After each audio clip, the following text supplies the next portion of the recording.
The Italian Wine Podcast presents The Jumbo Shrimp Guide to Italian Wine, a new book for curious wine lovers, narrated in weekly installments. Join us on our journey through Italian wine.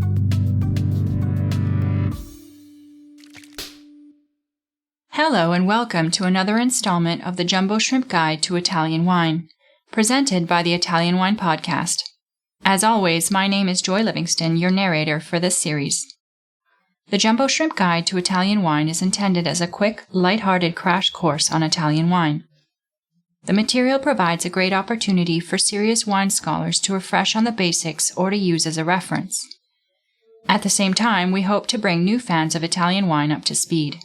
If you're wondering how to get a copy of the book, the Kindle version is available on Amazon, and the paperback is available from positivepress.net. We'll also send you a complimentary paperback copy if you donate any amount to the Italian Wine Podcast while supplies last. Find details at italianwinepodcast.com or on our social media channels. We now continue our journey through the Italian wine regions, turning our attention to northern Italy. This is part one of a two-part series, so pour yourself a glass, sit back, relax, and join this journey through Italian wine. North Italy. Italy's northern part is composed of 8 regions: Valle d'Aosta, Piemonte, Liguria, Lombardy, Veneto, Trentino Alto Adige, Friuli Venezia Giulia, and Emilia-Romagna.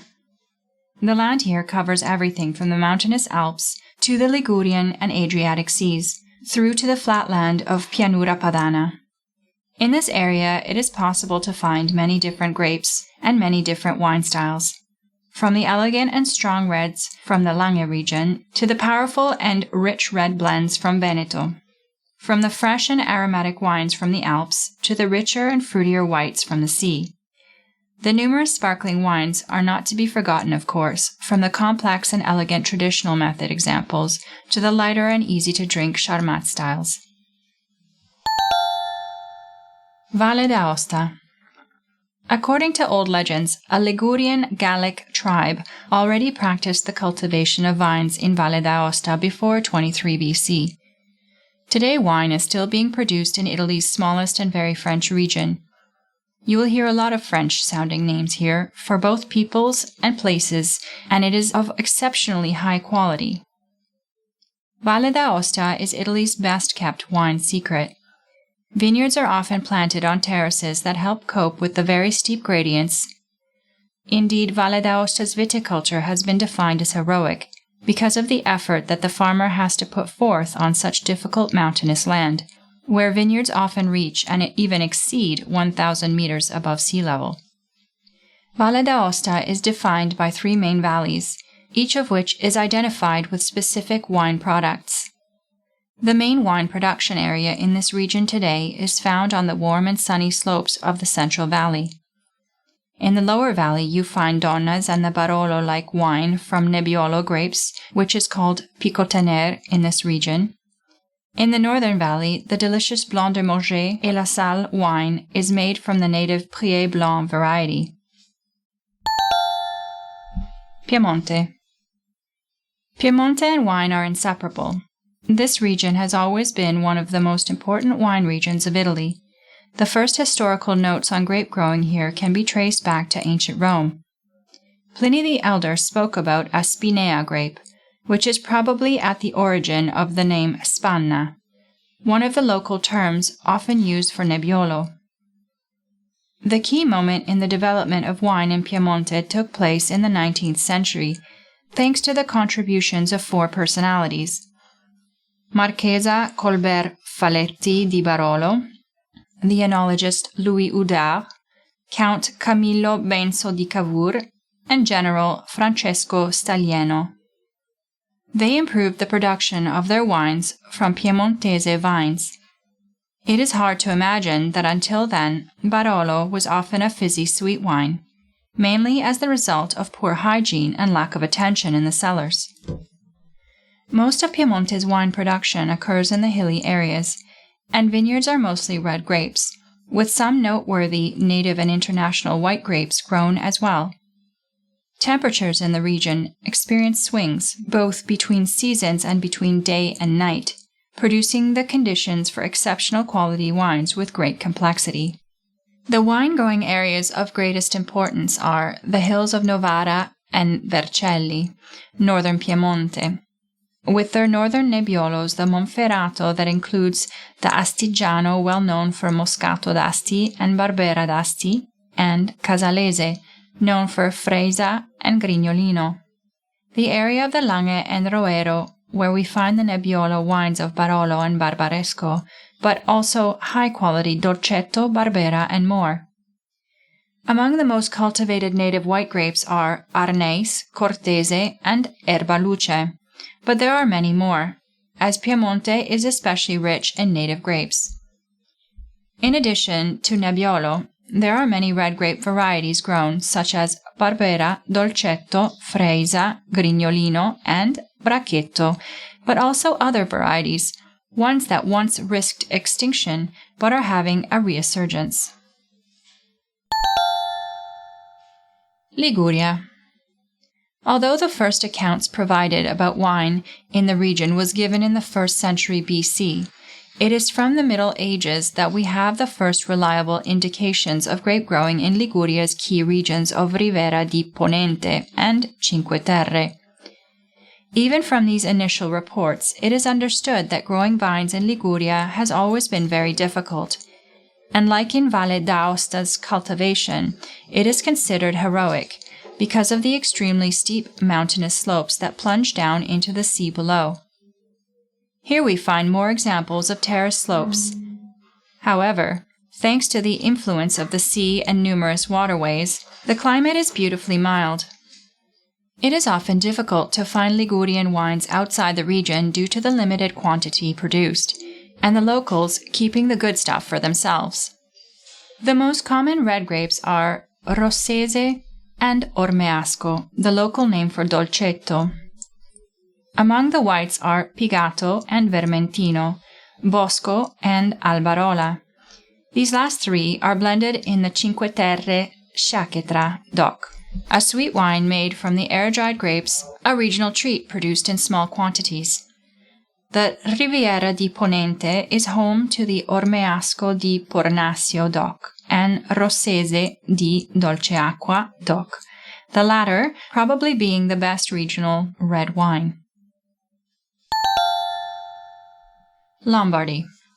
The importance of wine to Lombardy is exemplified by the fact that Pavia and Brescia had already created consortiums for their wines even before the birth of the DOCs in 1963. Lombardy is a large region characterized by many different features, from the mountainous zone in the north to the hills, the Po Valley, the areas of Garda Lake southwards. Among the most important wine and increasingly recognized areas is Valtellina, whose vines are grown on terraces often at the limit of the maximum altitude, allowing for proper grape ripening. The main grape is Nebbiolo, here called Chiavenasca, that gives rise to both Sforzato di Valtellina DOCG, a wine produced with the partial drying of grapes on mats, much like Amarone in Veneto, and the Valtellina Superiore DOCG. One cannot talk of Lombardy without focusing on Franciacorta, the now world-famous sparkling wine, produced in the same manner as Champagne for Pinot Nero, Chardonnay, and Pinot Bianco. What makes these wines stand out, however, is the warmer climate. Thus, Franciacorta is richer and fruitier, although in the area of Oltreppo Pavese the most popular grape is Barbera. Special mention goes to Pinot Nero, for which Oltreppo Pavese has recently established itself as a region of excellence. Here, this variety is used mainly for the production of sparkling wines labeled as Oltreppo Pavese Metodo Classico DOCG. Wines to try. Barbera. Among Italy's top 10 most planted grape varieties, Barbera is cultivated in just about every region in Italy.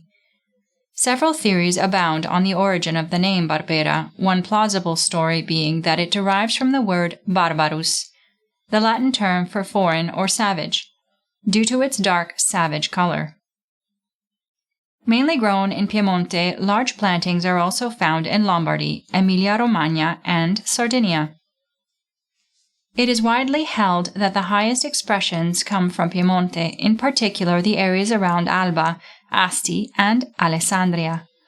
Main docks are Barbera d'Asti DOCG, Nizza DOCG, Barbera del Monferrato Superiore DOCG, Barbera d'Alba Dock, Barbera del Monferrato Dock, Oltreppo Pavese Dock, and Guturnio Dock.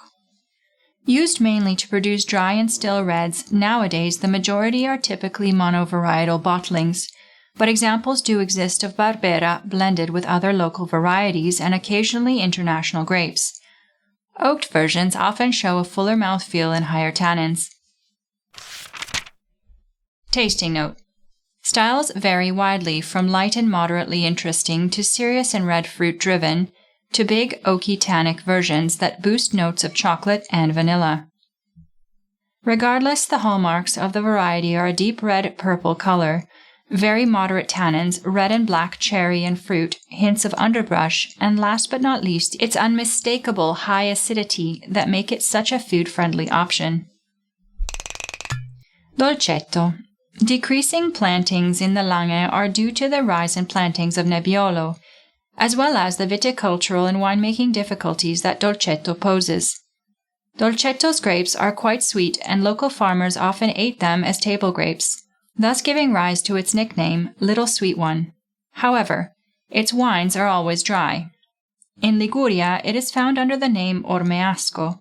The main docks in Piemonte are Dogliani DOCG, Diano d'Alva DOCG, Dolcetto d'Alva DOC, Dolcetto d'Asti DOC, and Dolcetto d'Acqui DOC, whereas Ormeasco di Pornasio DOC is the important wine in Liguria.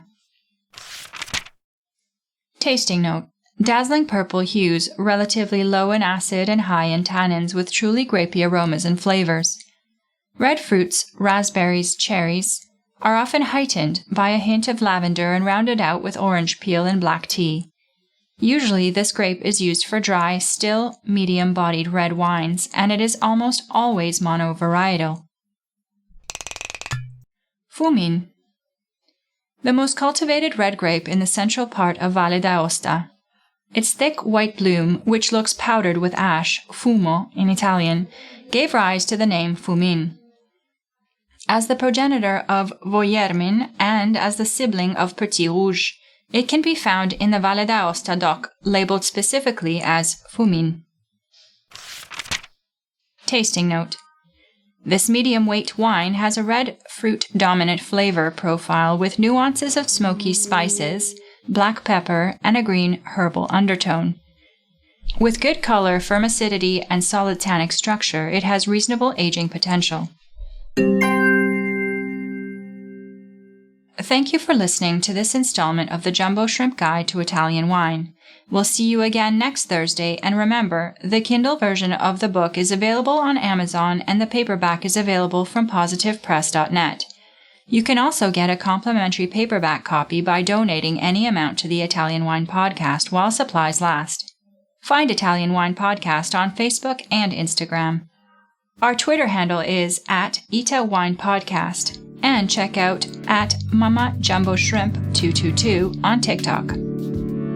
This has been the Jumbo Shrimp Guide to Italian Wine, presented by the Italian Wine Podcast, an advanced listen to the Italian wine story.